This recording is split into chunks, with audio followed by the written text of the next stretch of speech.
Hello students. Chromosomes are the carrier of the hereditary characters. Now you'll be able to see the chromosome only in the nucleus of the dividing cells under the high light microscope. Now when you see this chromosomes, they will be scattered, but it has been arranged according to the size to form a chart for our own study that is known as karyotype. So here, these are the homologous chromosomes. They are arranged according to size, one from mommy, one from daddy. So these are homologous chromosomes, homologous chromosomes, homologous chromosomes. All these are homologous chromosomes. Humans have 46 chromosomes, that is 23 pairs, 22 pairs. They are autosomes. They are responsible for all the characters which we have. And the last one, 23rd chromosome, that is sex chromosome, allosome, that is responsible for the sex of the child. If it is XX, it is a female, and if it is XY, it is a male. All the organisms, they have fixed number of chromosomes. Humans have 46. Gorilla and potato, it has got 48.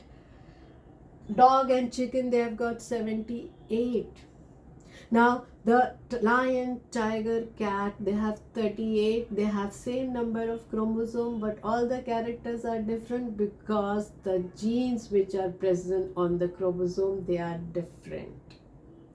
Let's see how the sex determination takes place. Here the males, the father, it is the carrier, the male has got XY chromosomes. During meiosis, this XY chromosome will differentiate, become X and Y. So the sperm will be X or Y. X and Y sperm will be produced. Whereas for the mother, the female, it is XX. It will produce X. After meiosis, it will produce XS. One ova will degenerate, the other becomes the ovum.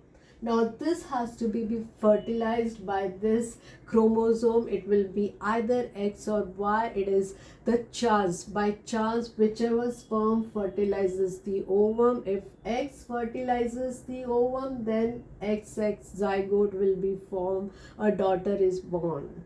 Now Y chromosome, it fertilizes this ovum X, then XY is formed, the zygote is a male, a son is born. This is how the sex determination takes place in the humans. So here it is, but the characters which comes in the child is due to the genes which are present on the chromosome. Now it was for the first time Wilhelm Johansen, he coined the word genes, which are specific part of the chromosome responsible for the hereditary characters. That time he didn't tell about DNA, but later on it was discovered that DNA are present on the genes are present on the chromosomes, and these are responsible for the hereditary characters. Now here, total number of genes present in the human later on discovered was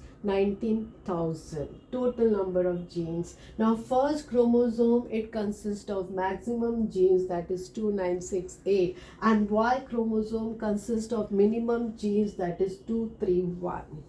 Now genome is the total number and total amount of genetic material which are responsible for the characters present in the humans or any other organism. So genome, human genome is the 46 chromosome which consists of genes, which consist of DNA, that forms the genome, human genome. Similarly, for any other organism, the genome will be different. So here, this is how the generation to generation, the genes are passed from father to the child, mother to the child, and an organism is formed. So it's ultimately the chromosome which consists of genes. Genes have DNA responsible for the hereditary characters.